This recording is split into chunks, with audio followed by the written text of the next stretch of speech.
After graduating college, I moved back home to save some money while I searched for a full-time job.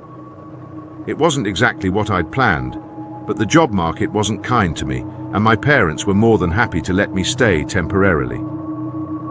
They live in a quiet suburban area in upstate New York. Peaceful, but to me, painfully boring. I had been used to the energy of city life while I was in school. Coming back to my parents' small town felt like pressing pause on everything I'd been working toward. The area is sleepy, and most of the people my age either moved away or settled down with families. To keep myself busy, I picked up a part-time job at a local diner. The shifts weren't glamorous, but they paid enough to cover my small expenses.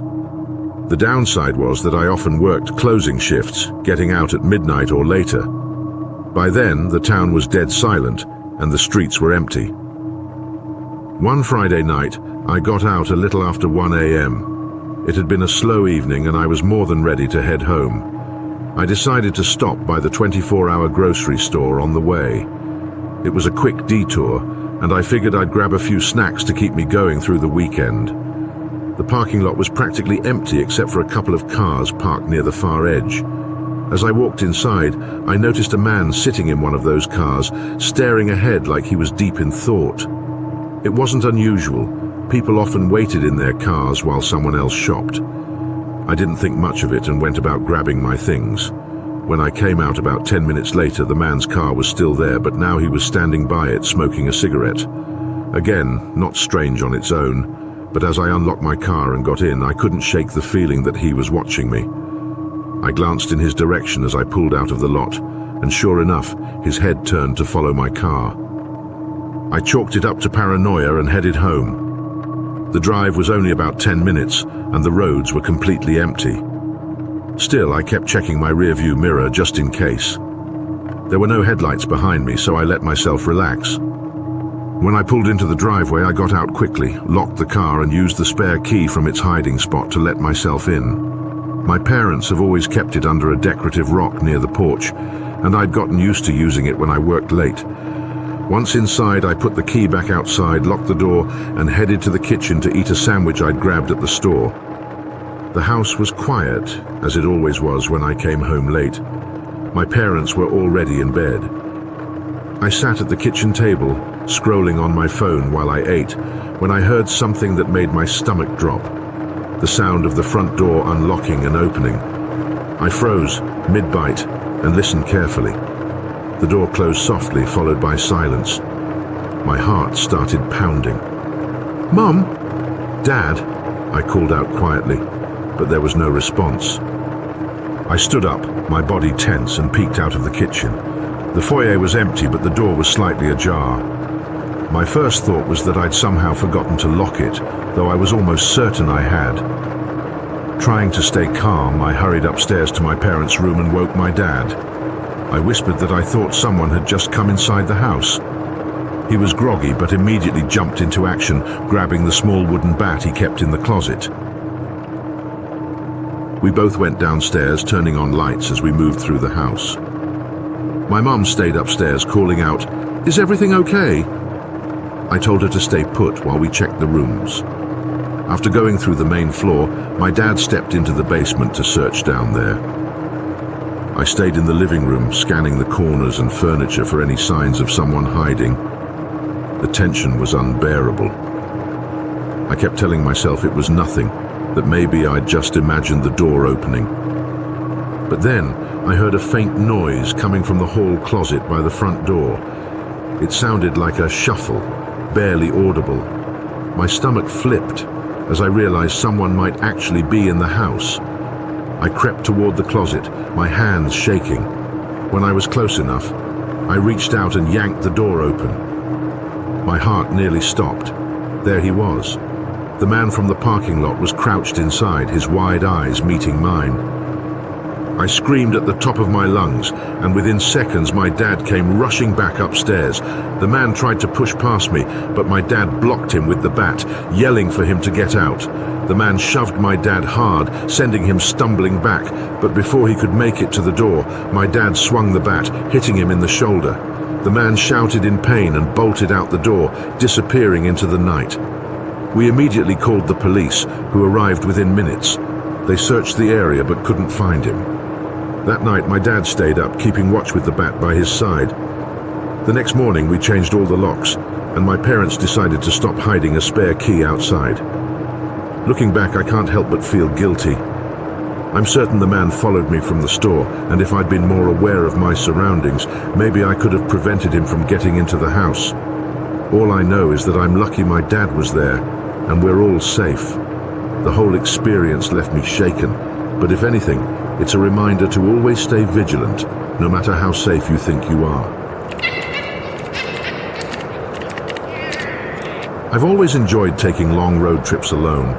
There's something peaceful about driving at night with just the hum of the engine and the occasional glow of passing headlights. It's a way for me to clear my head and disconnect from the stress of everyday life. A few months ago, I decided to visit my sister in Pennsylvania. She had just moved into a new house, and I wanted to spend the weekend with her and her family. The drive wasn't terribly long, about 6 hours, but I decided to leave around 10 p.m. to avoid traffic. The first few hours of the drive were uneventful. I had my favorite playlist on, and the road was practically empty. By the time I crossed into Pennsylvania, it was a little after midnight, and I realized I hadn't eaten anything since lunch.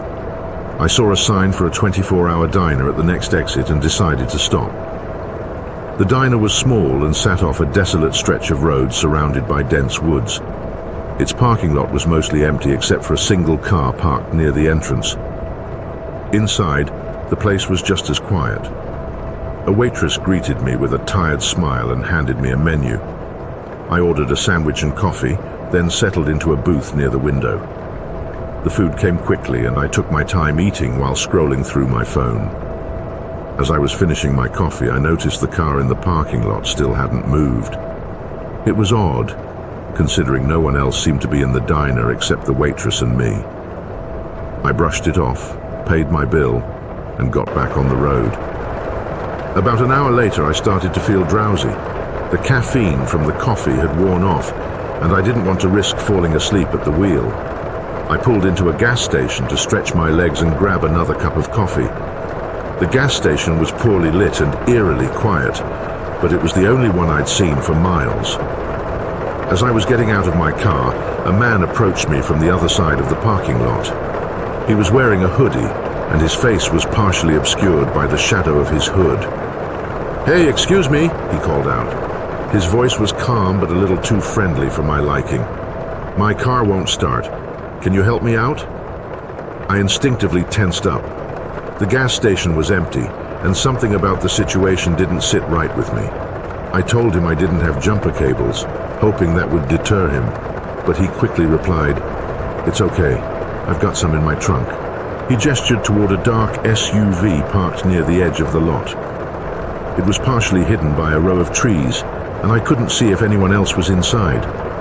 I hesitated, glancing back at the gas station. The lights inside were on, but there didn't seem to be anyone working the counter.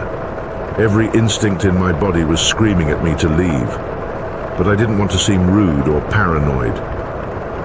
"Let me just grab my coffee first," I said, trying to buy some time. The man nodded, his smile never faltering, and I walked into the gas station. Once inside, I pretended to browse the snack aisle while keeping an eye on him through the window. He hadn't moved from his spot. Something about the way he stood there staring at my car made my skin crawl. I decided to call my sister. As the phone rang, I glanced back outside and froze. A second man had appeared, stepping out from behind the SUV. He was talking to the first man, but his eyes were fixed on the gas station door. My sister didn't answer, so I quickly sent her a text explaining where I was and what was happening.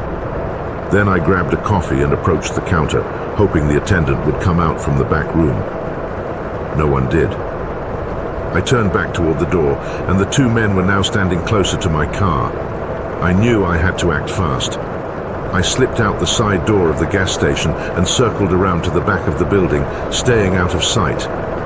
My heart was pounding as I crept through the shadows, trying to figure out my next move. When I was sure they couldn't see me, I made a run for it. I darted into the woods behind the gas station, ignoring the branches scraping against my arms and face. I didn't stop running until I was far enough away to feel somewhat safe. From my hiding spot, I could see the gas station lot through the trees. The men were pacing around my car, clearly agitated. After a few minutes, one of them smashed my driver's side window. I felt sick as I watched them rummage through my car, pulling out my bag and tossing it into their SUV. Once they had taken everything, they sped off into the night. I waited another 10 minutes before making my way back to the gas station. My car was still there, but the window was shattered and my belongings were gone. I called the police, who arrived about 30 minutes later. They took my statement and promised to review the gas station's security footage. Unfortunately, they told me that break-ins like this were common in the area, and it was unlikely I'd get my stuff back. I finished the drive to my sister's house with a sinking feeling in my chest. To this day, I can't shake the memory of those men and the way they seemed to be waiting for someone like me to stop. Now, whenever I'm on a road trip, I avoid stopping at isolated places, no matter how tired or hungry I am. Sometimes the best way to stay safe is to trust your instincts and keep driving. We've all had those nights where the drive feels endless. Long, quiet highways where your only company is the hum of your engine and the occasional sign promising a gas station or rest stop in the miles ahead. This particular night was one of those for me. I was driving back home from a weekend trip, a solid 10-hour drive, most of which I had decided to tackle overnight. There's something eerie about driving at night. The emptiness of the road, the way your headlights slice through the darkness, revealing only what's immediately ahead of you. It was nearing 2 a.m., and I'd been fighting sleep for the last hour.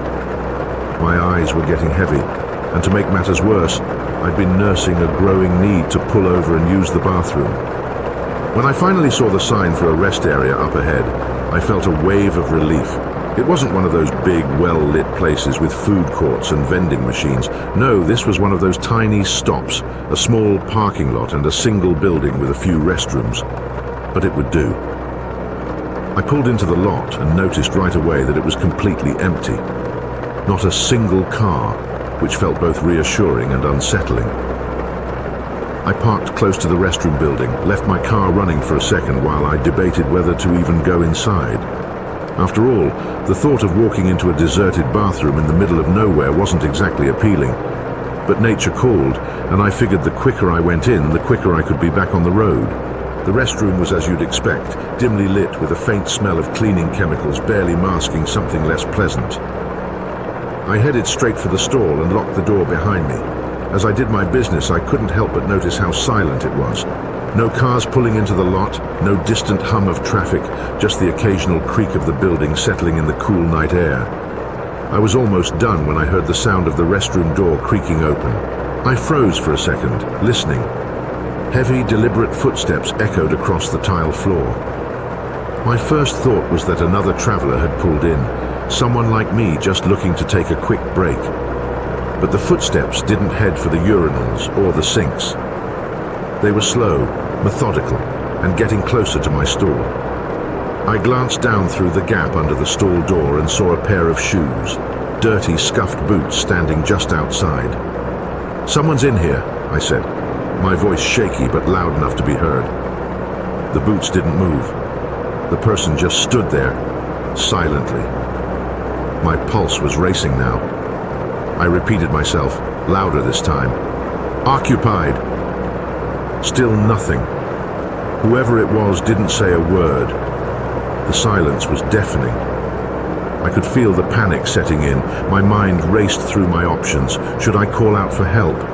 Try to push the door open and run? But where would I go? My car was parked just outside, but what if this person was faster than me? Then, as suddenly as the footsteps had approached, they turned and walked away. I waited, heart pounding, listening as the sound of the boots faded into the distance. I stayed in the stall for what felt like an eternity, straining to hear any sound that might tell me where they had gone. Finally, I mustered the courage to step out. The restroom was empty as far as I could tell. I hurried to the sink, splashed water on my face to calm myself, and bolted out the door toward my car. But as I reached my car, I saw something that made my stomach drop. There was a man standing at the edge of the parking lot, just beyond the reach of the dim lights. He wasn't moving, just standing there, watching me. I didn't wait to get a better look. I jumped into my car, locked the doors, and started the engine. As I backed out of the lot, the man started walking toward me. His slow, deliberate pace sent chills down my spine. I didn't stick around to see what he wanted. I sped out of the lot and back onto the highway, my hands gripping the steering wheel so tightly they ached. My heart was still racing, but I told myself I was safe now. About 30 minutes later, I saw another rest area sign and debated whether to stop. I still hadn't shaken the fear from the last one, but my nerves and bladder weren't going to make it much further. I pulled in, this time finding a brightly lit, slightly busier stop with a few trucks parked in the lot. As I walked to the restroom, I kept looking over my shoulder, half expecting to see that man again, but no one followed me this time. The bathroom was empty, and I was in and out as quickly as possible. The rest of my drive was uneventful, but I couldn't stop replaying the moment in my head, the man outside my stall, the way he just stood there, the way he watched me from the edge of the parking lot. It's terrifying to think how vulnerable we are in moments like that. I don't know what that man's intentions were, and honestly, I don't want to know. I just hope I never find myself in a situation like that again.